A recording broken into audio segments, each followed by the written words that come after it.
Today I rise to address the responsibility of this Senate in its advice and consent role under the Constitution. Of course, the President's duty is to nominate a justice when the vacancy exists for a justice, and that responsibility is very clearly written into our Constitution. And the Constitution also very clearly conveys the Senate's role in providing advice and consent. This was the vision of our founding document, and actually our founding fathers wrestled with exactly how to best construct this nomination and confirmation process. They knew that there had to be a way to appoint judges in the judiciary and certainly ambassadors and directors in the executive branch, but how to go about that. Some argued in those early efforts to craft the Constitution that this responsibility should be with the executive, with the president. And others argued that no, it's better given to the assembly, to the body. Well, that conversation went back and forth, and we can read a little bit about the thinking through Alexander Hamilton's Federalist Paper 76, because he laid out the conversation as it went back and forth. They recognized that there were certainly advantages to having the president make the appointments. And I quote from Alexander Hamilton's paper, "The sole and undivided responsibility of one man will naturally get a livelier sense of duty and a more exact regard to reputation. He will under this account feel himself under stronger obligations and more interested to investigate with care the qualities requisite to the stations to be filled." In short, direct accountability to one individual who would be responsible for carrying that out. But they were also concerned about some disadvantages of the executive making appointments. Giving absolute power of appointment to the president could lead to unwarranted favoritism, as it was put, or incompetence in those appointed. Well, then again, they thought, how about the assembly? They recognized that you have certainly rich makeup of views in an assembly, and perhaps that could be of value. On the other hand, they also felt that there would be a lot of horse trading over appointments and that they'd just never get the job done. And indeed, as Hamilton noted, quote, "The intrinsic merit of the candidate will be too often left out of sight." So that was the dilemma. And they came up with a strategy to take the strength of the executive and the strength of the assembly. Specifically, that you would indeed have the power invested in one person. And of course, the executive, in creating nominations for the executive branch, wanted to make sure there's an inherent desire to make sure those folks were competent. But there was also still this concern about what if there was too much favoritism, and what if individuals of unfit character were appointed to the bench. So give the Senate the chance to review and provide consent. Or as Hamilton wrote, quote, "to prevent the appointment of unfit characters." That's what it boiled down to. So the strength of the executive and the strength of the Senate combined in order to solve this knotty problem of how you filled out the key posts in the judiciary and the key posts in the executive. All of this led to the exact crafting of Article 2, Section 2 of the Constitution. And it referred that the president, he shall nominate, and by and with the advice and consent of the Senate, shall appoint judges of the Supreme Court, so on and so forth. And of course, this wasn't when there was a vacancy, the president can, if he or she desires. No, it was shall. This is a responsibility. You have to fill the position. And so the president has an obligation under this clause, and we here in the Senate have an obligation to follow up with the advice and consent function. So that's where we stand, and why this esteemed chamber has operated now throughout the more than 200-year history in providing that check and balance on the executive. It is the president's responsibility to nominate, and it is our responsibility to vet those nominees, to examine them, to see if they have the fit characteristics, both of their own qualifications and their character. And that's the basis. Qualifications and character. That's the question that we have addressed in this chamber century after century. But here we are today with a unique circumstance in which the leadership of this body has said, we are not going to fulfill the responsibility that's given to us under the Constitution. We're going to unstrike. We don't want to do our job. I think the American people are saying the opposite. Senate, do your job. Senate, you were assigned a job in the Constitution. Senators, you signed an oath to abide by that Constitution. You have a responsibility under the vision of our government to make it work. You have a responsibility to fulfill that job, to do that job. Now, the Supreme Court is only the latest manifestation of the challenge we've had with nominations for the executive and for the judicial.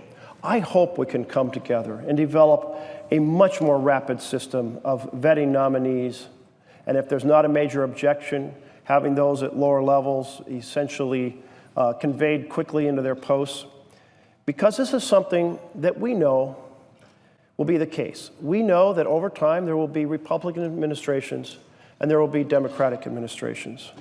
And we know that under the vision of three co-equal branches of government, that it is not the role of Congress to systematically undermine the other two branches. That was not the design of our Constitution. So we wield a particularly sacred responsibility not to use our partisan inclinations as a tool to try to destroy the presidency of a different political party, or to basically to pack the courts according to our own philosophy. And we are not doing that now. We are failing as a body our responsibility. The Constitution says, do your job. The people of America say, do your job. The leadership here in the Senate is saying, we refuse to do our job. And that is just wrong. Well, our court does play this critical role in making sure that our laws and our regulations stay within the bounds of the Constitution. And it is not since the Civil War that the Supreme Court has been left with a vacancy of more than a year, for more than a year. And of course, the Civil War is a very unique circumstance. Since the 1980s, every person appointed to the Supreme Court has been given a prompt hearing and a vote within 100 days. And since 1975, it has taken on average only 67 days to confirm Supreme Court nominees. We can look at the list of Justice Kagan at 88 days, and Justice Sotomayor at 67 days, and Alito at 83, and Roberts at 63, and Breyer at 74, Ginsburg at 51, Thomas at 99, Souter 69, on through the list, Kennedy at 65, Scalia, of course, who just passed away, 85, Rehnquist 89. Do you notice that these are nominations by both Democratic presidents and Republican presidents? And in each case, the Senate, regardless of the party in control of the Senate, did their job, vetted these nominees, held a vote on them, and proceeded.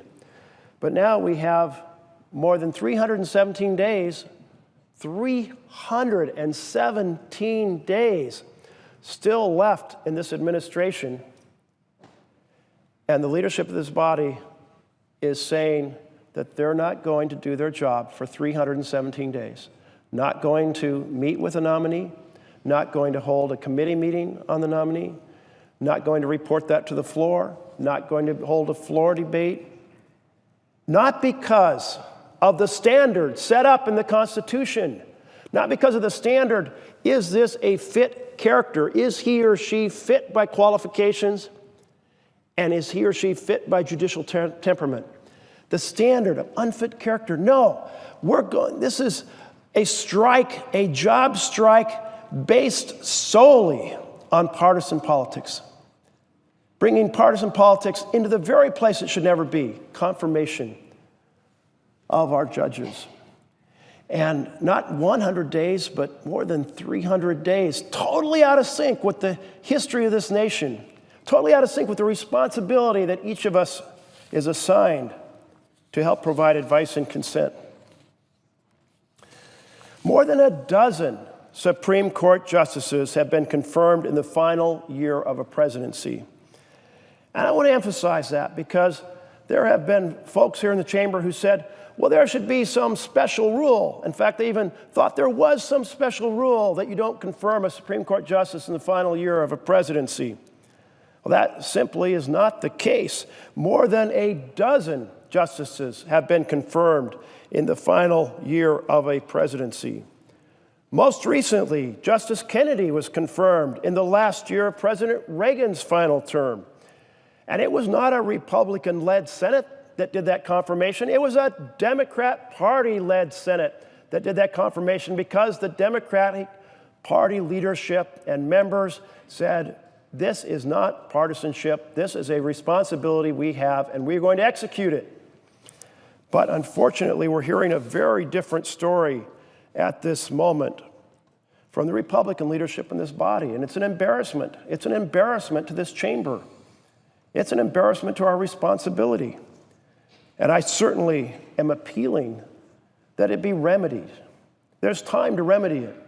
The president hasn't put forth his nomination yet. It's time to just recognize that perhaps those comments that were put forward in the heat of the moment can be set aside, and we can still do our job.